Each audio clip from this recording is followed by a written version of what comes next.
Our HAMCO meeting this month, and for finding your way to the Ritz-Charles. I think everybody now has it in their calendar to come to the Ritz-Charles and not the Monon, so we appreciate you finding your way here today. I'm Helen Beckett, and I'm your chairperson for 2013 for HAMCO. A few quick announcements. I want to thank everybody who came out to HAMCO Stacks Up for a Good Cause, which was last night at the Stacked Pickle in Fishers. We raised almost $500 in about 2 hours. So thank you very much to Bonnie Thistle for arranging that. And that money will go directly to the Realtor Foundation. We tentatively set our next one, again at the Fishers Stacked Pickle, for October 30th, because it was a huge success and they were very helpful, very willing to take part, and very willing to donate the proceeds to the Realtor Foundation. Our next meeting, we have been going on about this for so long. We are so excited about our Sell Our Cities event. It's a joint event with Northside MIBOR. It is being held on September 12th in this location, and we have confirmation that we will have Mayor Ballard, Mayor Brainerd, Mayor Cook, Mayor Ditzler, Mayor Jessup from Lawrence, and the president of the Fishers City Council, Mr. Weingarten. I might not be pronouncing that correctly. This is huge to get confirmation from Mayor Ballard's office that he will be attending our Sell Our Cities event. It's from 9 to noon. Again, it's at this location. The first hour, 9 to 10, is a vendor fair setup. We will have some of our affiliate sponsors will be there. In addition to that, we will have about 20 community representatives. So the cities that we've invited, but also Broderickville, Midtown Indianapolis, the Carmel Clay Public Library, and their network of libraries across Hamilton County, Baggy, School Choice, and a few other things that truly are meant to help all of us sell the real estate that we sell, and to be able to answer the questions that our clients have, especially if they're new to this area or new to a particular community. Our mayors will be speaking from 10 until 11, and then that vendor fair format will wrap up the rest of the day. Please mark your calendar. Please plan on attending. This is going to be a huge event. We will not have a regular HAMCO meeting again then until October, and that'll be on October 24th. We will be at a special location, the Palladium in Carmel. We don't all often get a chance to see the inside of the Palladium, have a tour, but we will have a regular meeting that day as well. So more information will come out about that. Okay, so our topic today, top producers, experts in our market are sharing their insights. We have an outstanding panel with us today, and I'm going to read you some information about them. Number one, we have Cindy Merchant from Keller Williams.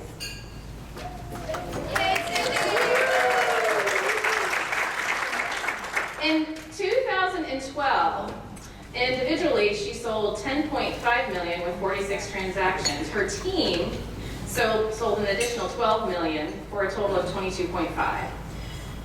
Now, just so far in 2013, she has sold $13 million with 47 transactions. Her team an additional $14 million for a total of $27 million so far today in 2013.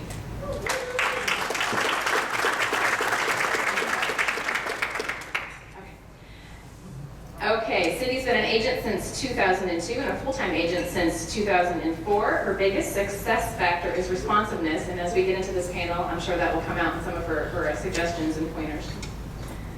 Okay, here we go. Mark Studebaker from Century 21 Sheets.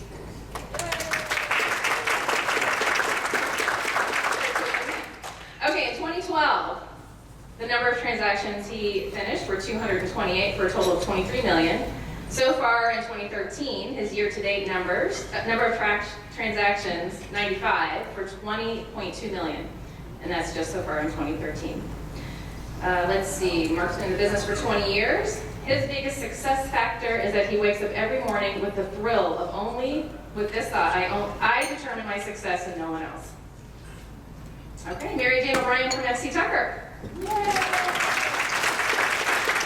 In 2012, she had 55 units totaling $19.5 million, and so far in 2013, 54 units totaling $22 million. Everyone has caught that. Almost all of these folks here are exactly where they were for the entire year in 2012. They're already at that point this year.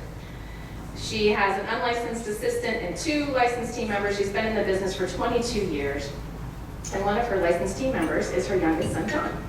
So thank you very much for being here.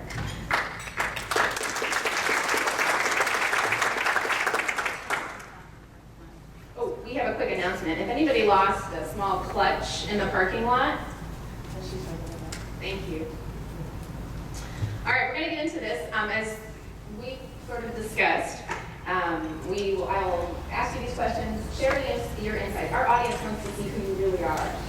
Plug in what you really believe about real estate and the things that you're going to talk about today. So our first question. Rates have quickly risen within the last few weeks, but the market has been quite hot right now. What is your strategy on how do you overcome the objection, or even if you're experiencing an objection to rising interest rates, to keep the momentum going, especially for those who have been waiting for more listings to come on the market to purchase or who have to sell before they have to buy, combined with the rising interest rates? Hi. Hello. Before I was a realtor, I was an accountant, so I like math. It's very fun. But the difference between 0.5%, say 4%, and 4.5% is really on 100,000, only $30 a month. So I think if you draw it down to its lowest denominator and show them how much extra they might be paying, I think the perception is that if the rates go from 4 to 4.5, oh my God, I can't buy a house, it's going to be too expensive. But I think if you take it down to the numbers, you'll see that it isn't all that much.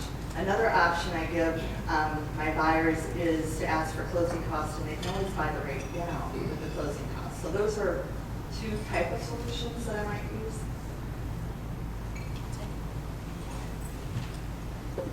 I think from all of the numbers that you have seen between our productions last year and this year, I think it shows that the interest rate really is not affecting our buyers.